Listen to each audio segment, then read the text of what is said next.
नमस्कार दोस्तों, आज हम आपके सामने लेकर आ रहे हैं class 10 science chapter 1 solution of internal question in Hindi. आपका पहला जो क्वेश्चन है, वायु में जलाने से पहले मैग्नीशियम रिबन को साफ़ क्यों किया जाता है। ये क्वेश्चन आपका इम्पोर्टेंट है for the both of board exam CBSE and state board. First है आपका, वायु में जलाने से पहले मैग्नीशियम रिबन को हम रेगमार से इसलिए साफ़ करते हैं क्योंकि जब हम मैग्नीशियम को रखते हैं तो मैग्नीशियम ऑक्साइड या मैग्नीशियम कार्बोनेट बना लेता है।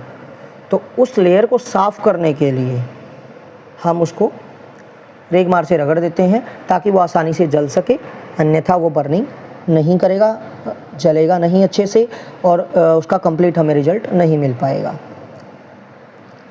आगे हैं, इन रासायनिक अभिक्रियाओं को संतुलित करें। जैसे हाइड्रोजन है, हाइड्रोजन को हम लिखते हैं H2 और क्लोरीन को हम लिखते हैं Cl2, क्योंकि दोनों ही डाई एटॉमिक हैं, अकेली नहीं लिखी जा सकती H और Cl में, इसलिए 2 इनको हम यहाँ पर लगा देते हैं। हाइड्रोजन क्लोराइड HCl, वैसे वेल नोन नेम है कि HCl है, बट HCl क्यों बनता है? क्योंकि हाइड्रोजन की वैलेंसी भी 1 है, क्लोरीन की भी 1 है। हाइड्रोजन एक इलेक्ट्रॉन दे देता है, एक अकेला क्लोरीन एक इलेक्ट्रॉन ले लेता है, तो इसमें से किसी को डबल करने की ज़रूरत नहीं है। तो H2Cl2 it is giving 2HCl, ये बैलेंस करना पड़ता है हमें, क्योंकि उधर अगर हाइड्रोजन 2 है रिएक्टेंट में तो प्रोडक्ट में भी हमें 2 करना पड़ेगा, और हम बीच में कोई भी चेंज नहीं कर सकते। हम फॉर्मूले के स्टार्टिंग में हम 2 3 से मल्टीप्लाई कर सकते हैं बस। तो हमने आगे 2 लगाया, 2HCl, हाइड्रोजन भी इक्वल, क्लोरीन भी equal, so equation is balanced. आगे बेरियम क्लोराइड है, एल्यूमिनियम सल्फेट है, तो BaCl2 है, Al2SO4 थ्राइस है, बेरियम सल्फेट है BaSO4 और एल्यूमिनियम क्लोराइड है AlCl3। ये फार्मूले बने हैं हमारे, बट हम इसको बैलेंस कैसे करें? पहले बेरियम रिएक्टेंट और प्रोडक्ट में मिलाते हैं, पहले से इक्वल था कोई दिक्कत नहीं, बट क्लोरीन Cl2 था रिएक्टेंट में और प्रोडक्ट में था Cl3, तो ये अलग रहा। तो दोनों कैल्शियम हम 6 लेंगे, तो BaCl2 के आगे हमने 3 लगाया तो 6 क्लोरीन, और AlCl3 के आगे हमने 2 लगाया तो 6 क्लोरीन। ठीक है, इसलिए क्लोरीन को हमने इक्वल किया तो फिर हमारा एल्यूमिनियम भी डबल हो गया प्रोडक्ट साइड में। रिएक्टेंट में Al2 पहले ही डबल था। जैसे ही हमने BaCl2 के आगे हमने 3 लगाया रिएक्टेंट में, तो बेरियम भी 3 हो गया, जबकि प्रोडक्ट में बेरियम अकेला था। तो हमने यहाँ पर भी Ba के सामने 3 कर दिया, तो ये हो गया 3BaSO4। अब यहाँ से SO4 भी थ्राइस हो गया, क्योंकि सामने 3 लगाए तो पूरे फॉर्मूले को मल्टीप्लाई करते हैं। रिएक्टेंट में भी SO4 3 है, तो ये बैलेंस हो गया। नेक्स्ट हमारा है सोडियम जल, Na + H2O, सोडियम हाइड्रोक्साइड यानी कि NaOH प्लस हाइड्रोजन बनाएगा, H2 बनाएगा। तो इसमें क्या रहेगा कि हम इसमें डिस्प्लेसमेंट रिएक्शन हो रही है, NaOH बन रहा है और H2 बाहर निकल रहा है। बैलेंस करने के लिए क्या करना है कि सोडियम पहले अकेला था, कोई बात नहीं, हाइड्रोजन H2 था रिएक्टेंट में, प्रोडक्ट में हाइड्रोजन 1H तो NaOH में आ गया, दूसरा H2 हमारा प्रोडक्ट में आ गया, क्योंकि डायटोमिक अकेला नहीं लिख सकते। तो यहाँ पर 3 हाइड्रोजन, वहाँ पर 2, तो दोनों के लिए हमें एक कॉम्बिनेशन बनाना पड़ेगा। और नंबर को E1 में बदल देते हैं, 2NaOH का, तो ये H और था, यहाँ पर सामने 2 लगाया तो 2 हाइड्रोजन यहाँ पर और 2 H2 के, टोटल 4 हाइड्रोजन हुए प्रोडक्ट के केस में। रिएक्टेंट में हमने 2H2O कर दिया, यानी कि H2O के सामने 2 कर दिया, तो इससे वो भी डबल हो गया। Hydrogen 4 both side, oxygen 2 both side. अब बचा था सोडियम, जो 2NaOH के आगे हमने 2 लगा करके डबल किया था, तो रिएक्टेंट में भी हम Na के सामने 2 कर देते हैं ताकि वो भी इक्वल हो जाए।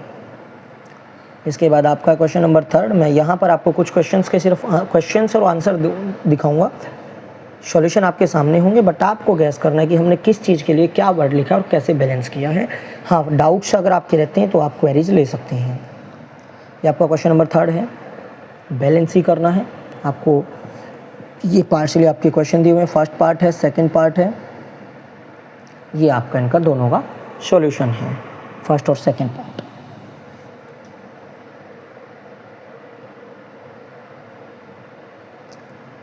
नेक्स्ट क्वेश्चन आपका नेक्स्ट पेज पे इन टेक्स्ट क्वेश्चन हमारे चल रहे हैं, ध्यान रखिएगा, ये फाइनल एक्सरसाइज नहीं है चैप्टर की।